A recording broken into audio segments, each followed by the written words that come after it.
আসসালামু আলাইকুম বন্ধুরা, কেমন আছেন সবাই? তো একটা আনন্দের সংবাদ দেওয়ার জন্য আপনাদের সামনে আসা মূলত। তো আমাদের বাংলাদেশের একটা স্বনামধন্য মুখ কারি আবু রায়হান, সবাই তাকে চেনেন আশা করা যায়। তো তিনি কিন্তু বাংলাদেশের নামকে আবারও সমুজ্জ্বল করেছেন। তিনি বিশ্বের ২৮টি মুসলিম দেশকে পেছনে ফেলে আবারও কিন্তু কোরআন প্রতিযোগিতায় ফার্স্ট হয়েছেন।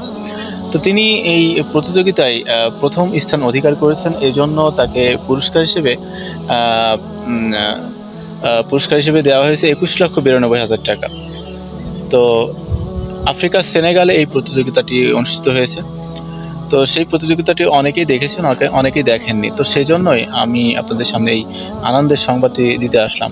দেখেন, আমাদের বাংলাদেশের এইসব ছেলেমেয়েরা বড়ই অযত্নে লালিত পালিত হয়, তাদেরকে ব্যাপকভাবে অযত্ন করা হয়।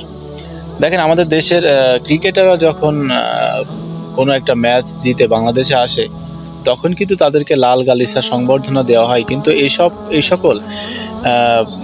এই সকল আল্লাহর বান্দাদের, এই সকল আল্লাহর মনোনীত ব্যক্তিদেরকে তাদেরকে কিন্তু যথাযোগ্য সম্মান দেওয়া হয় না। এটা আমরা আসলে দুর্ভাগা একটা জাতি।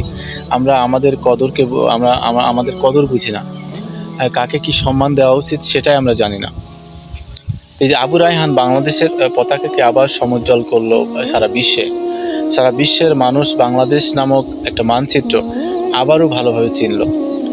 তো আবু রায়হানকে অসংখ্য ধন্যবাদ।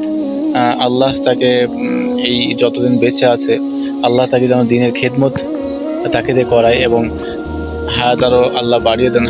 যে দিন, সেই দিন যেন প্রচার করতে পারে, এবং সঠিকভাবে যেন বাংলাদেশের নামকে আরও সমুজ্জ্বল করতে পারে।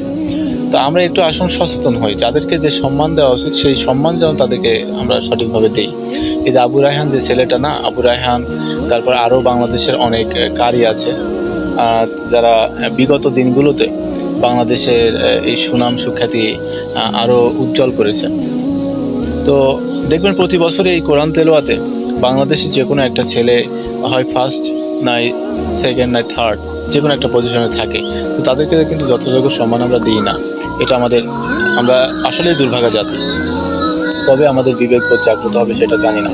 তবে আসুন আমরা একটু বিবেক জাগ্রত করি, এবং যাদেরকে যে সম্মানটা দেওয়া উচিত সেই সম্মানটা আমরা দিই। তো বন্ধুরা, বেশি কিছু বলবো না। আসুন আমরা মুসলিম হিসেবে ইসলামকে ভালোবাসি। ইসলামকে সমুন্নত করার জন্য যারা ইসলামকে ধরে আছে, যারা ইসলামকে প্রচারের উদ্দেশ্যে বেড়াচ্ছে, তাদেরকে একটু সাহায্য করি। তাদেরকে আরও উপরে ওঠার সেই সিঁড়িটা প্রদান করি, বা একটু ধাক্কা দিয়ে উপরে উঠিয়ে দিই, যেন তারা নির্বিঘ্নে, নির্দ্বিধায় আমাদের ইসলামকে আরও প্রসার করতে পারে।